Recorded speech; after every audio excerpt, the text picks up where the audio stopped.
नुसती पाठीवरच मारत नाही तर पोटावर मारतात, मांड्यांवर मारतात, हातावर मारतात आणि पाठीवर देखील मारतात. ह्याला काट्या असतात आणि हे काटे संपूर्ण पाठ न्हावून काढतात, रक्ताने न्हावून काढतात.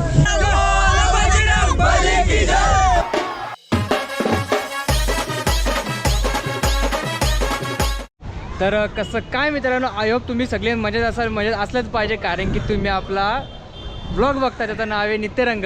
तर मित्रांनो, आज आपण आलेलो आहोत बहिरीदेवाची यात्रा, म्हणजे आपण आलेलो आहोत वडावला. तर हा विषय असा आहे की म्हणजे तुम्हाला थोडंसं आगली वेगळी इकडची जरा जत्रा बघायला भेटणार आहे. म्हणजे आपल्याला ते अंगावर काटे वगैरे मारताना इथं दिसणार आहे आणि ही वेगळीच प्रथा आहे मित्रांनो, आणि खूप सुंदर आपल्याला ही प्रथा आपल्याला बघायला भेटणार आहे. हा उत्सव साजरा थोडासा वेगळ्या पद्धतीने होतो. तर आणि त्याच्यामध्ये आपल्याला ते काट्या वगैरे मानपानाच्या काट्या आपल्याला ते देखील आपल्याला इथं बघायला भेटणार आहेत. तर मित्रांनो, व्लॉग खूप इंटरेस्टिंग असणार आहे. तर लाईक नसेल केलं तर लाईक करून ठेवा आणि सबस्क्राईब देखील करून ठेवा. तर मस्तपैकी आपला व्लॉग कंटिन्यू ठेवा.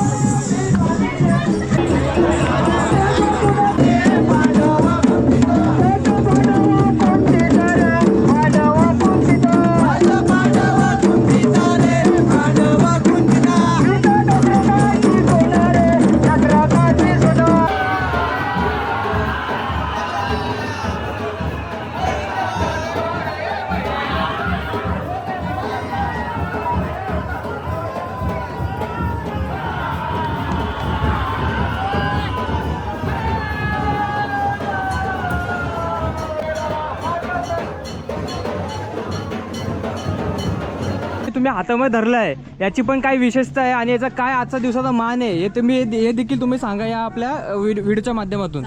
आजचा दिवस हा आमचा बहिरीदेवाच्या लेप्याचा दिवस आहे. लेपा म्हणजे पालखी असते, बहिरीदेवाची यात्रा असते.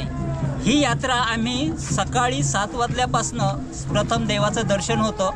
पंचक्रोशीतील सगळी लोक देवाच्या दर्शनासाठी रांगा लावतात आणि बरोबर 12 वाजता लेपा म्हणजे पालखी, देवाची पालखी निघते आणि ती पालखी वाजत गाजत हातात निनगुटं घेऊन डोक्यावर आणि पाठीवर काटेरी निनगुटं मानून रक्ताने न्हावून हा लेपा साजरा केला जातो. हा वडावमधून 12:30 वाजता 1 वाजता बाहेर पडतो. तो मोठ्या वडावला जातो.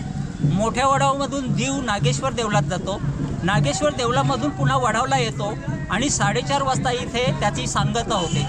सांगता होत असताना तिथे देवकाठ्या आणि प्रत्येक आलीच्या प्रत्येक मंडळाच्या काठ्या उभ्या केल्या जातात. त्याच्यामध्ये स्पर्धा असते आणि स्पर्धेमध्ये जो काही प्रथम क्रमांक, द्वितीय क्रमांक आणि तृतीय क्रमांक असे निवडले जातात आणि त्या बहिरीदेवाच्या देवस्थानाकडून त्यांना मान दिला जातो. गेले 150 ते 200 वर्षापासून हा परंपरागत यात्रा चालू आहे. मुलं ह्याच्यामध्ये सहभागी होऊन अशा प्रकारचे काटेरी निवडुंग, याला आम्ही निवडुंग बोलतात, ही पाठीवर मारून ही यात्रेची शोभा वाढविली जाते. नुसती पाठीवरच मारत नाही तर पोटावर मारतात, मांड्यांवर मारतात, हातावर मारतात आणि पाठीवर देखील मारतात. ह्याला काट्या असतात आणि हे काटे संपूर्ण पाठ न्हावून काढतात, रक्ताने न्हावून काढतात. ही आमची एक वंश परंपरागत ह्या यात्रेची एक महत्वाची गोष्ट आहे. बानुबाईची बकरं मारली जातात. बकरं म्हणजे आम्ही बकरं बोलतो किंवा मेंढी मारतो. त्यावेळेला जेव्हा देवानी ती जिवंत केली आणि जो जल्लोष साजरा केला तिथं कुठं जेजुरी गडावर जेव्हा साजरा केला त्या टायमाला हा पिरकुट म्हणजे मरणं आणि मारणं याच्यात फरक दाखवण्यासाठी हा दाखवलेला आहे पिरकुट. आणि त्यावेळेला देवाने सांगलं की ही प्रथा कायमची चालू ठेवा. जेव्हा ही आम्ही मेंढरं मारतो आणि तुम्हाला जिवंत करून देतो, याचा अर्थ काय की ही तुम्ही केलेली पाप ही पुन्हा विसर्जित करायची आहेत, त्याच्यासाठी पिरकुट मारतो. खरं सांगतो तुम्हाला की याच्या मुलं कुठल्याही लहान मुलाला आज जवळजवळ 5 वर्षापासून ते आता हे सांग 14 वर्ष 16 वर्ष याच्यापासून कोणाला त्रास होत नाही. पिरकुटं मारलेली असतात आणि रक्तदान केलेलं असतं देवाला, कुठल्याही खंडोबा राहायला. तर मित्रांनो, इथे जसं की तुम्हाला ते सगळ्या दिसतं नाही बुंदा वगैरे लावलेल्या, याच ठिकाणी आपली ते सगळ्या मानाच्या काट्या आपल्याला इकडे लावताना दिसणार आहेत. तर ही सगळी जागा बघून घ्या. आता जागेमध्ये कोण ना सध्यावरती, पण थोड्याच वेळात आपल्याला इथं एवढी गर्दी दिसणार आहे ना की अनएक्सपेक्टेड गर्दी आपल्याला इथं बघायला भेटणार आहे. तर हे हार घ्या हारवाले. तर मित्रांनो इथं जत्रा पण भरलेली आहे, आपण त्याचा पण शॉर्ट देखील आपण कव्हर करणार आहोत याच ब्लॉगमध्ये. तर आपल्याला या ब्लॉगमध्ये संपूर्ण आपल्याला या गावात सगळं आपल्याला यात्रा इथं बघायला भेटणार आहे. तर आपला ब्लॉग खूप इंटरेस्टिंग असतो आणि खूप इंटरेस्टिंग तुम्ही प्रेम दाखवता. तर असंच प्रेम तुम्ही दाखवत राहा, जसं तुम्ही बाकी सगळ्या व्हिडिओमध्ये तुम्ही प्रेम दाखवत असता. या व्हिडिओमध्ये पण भरभरून प्रेम द्या.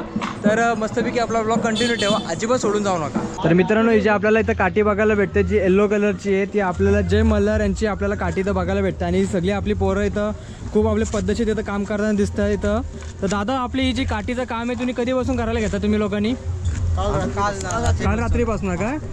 आता तुम्ही इथे आलात, ही दत्तहळीची काठी आहे आमची, सामूहिक काठी आहे. हिला पूर्वी जर म्हातारपणात बघायला गेलात तर पूर्वी हिला मधुवनाची काठी बोलतात. ही जी प्रथा आहे जी आमची पूर्वजांपासून चाललेली आहे.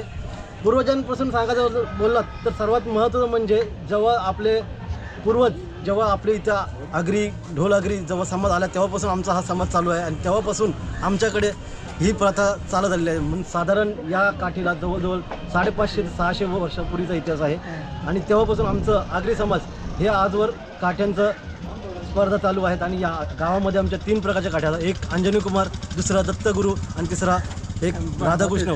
अशा प्रकारे 3 काठ्या असतात. आणि देवाचा छबिना आल्यानंतर आमच्या काठ्या उभारण्याचा कार्यक्रम होतो. विशेषतः इथे आमच्या इथे पेरकुटं मारणं हा यात्रेचा एक महत्त्वाचा भाग.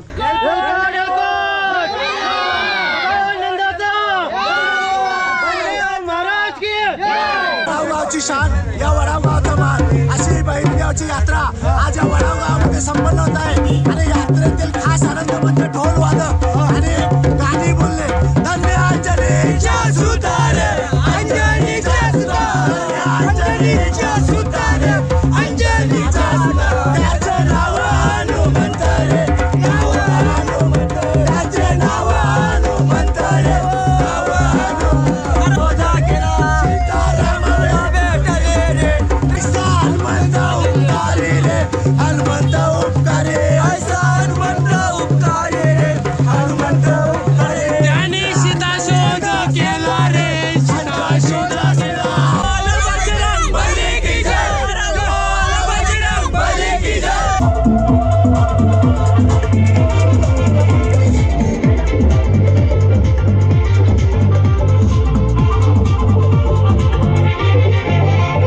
तर मित्रांनो इकडे आता असा सीन आहे की आपली जी पालखी जी आपण बघितलेली ती आता एकदम अशी जोरात धावत येणार आहे. तो सीन तुम्हाला मी दाखवतो. त्या सीनसाठी आम्ही खूप वेळ केलेले आहे. तर मी आता जास्त वेळ घेत नाही, तुम्हाला तो सीन दाखवतो. चला.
प्रॉपर इथं झालेलं आहे. आमची दत्तालीची देवकाठी आहे मानाची. अच्छा, एक नंबर. अजून एक का? अच्छा.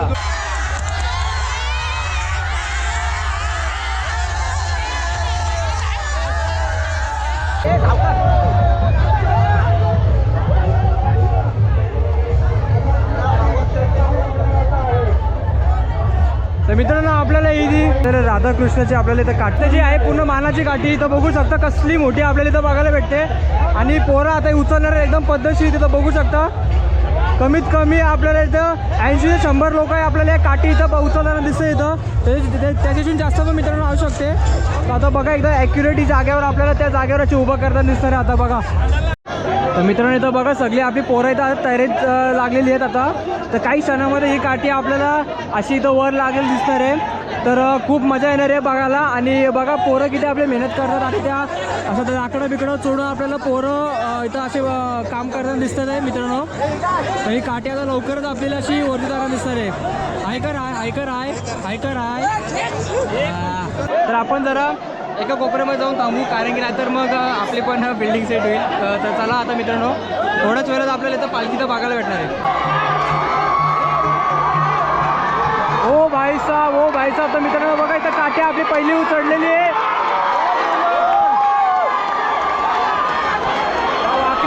वाकली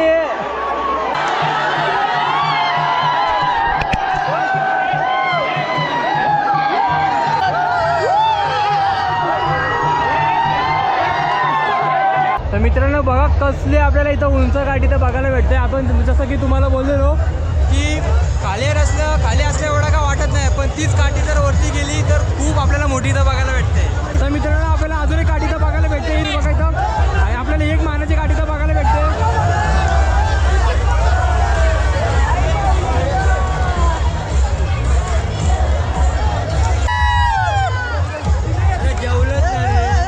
अंजनी कुमारची आपल्याला काठी इथं बघायला भेटते.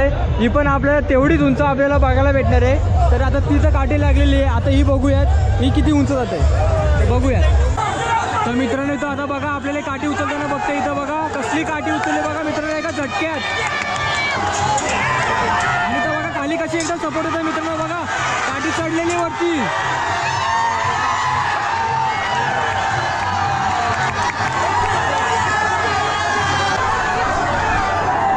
कसली गेले मित्रांनो वरती बघा कसली उंच गेले काठी. दिसत पण आपण तुम्हाला कॅमेऱ्यामध्ये दिसत असं तो पॉईंट बघा. त्या पॉईंटमध्ये ती काठी पोचलेली एकदम वरती सरळ गेलेली काठी. मित्रांनो आपली तिसरी काठी आलेली इथं. जय मल्हारवाल्यांची काठी आलेली इथं.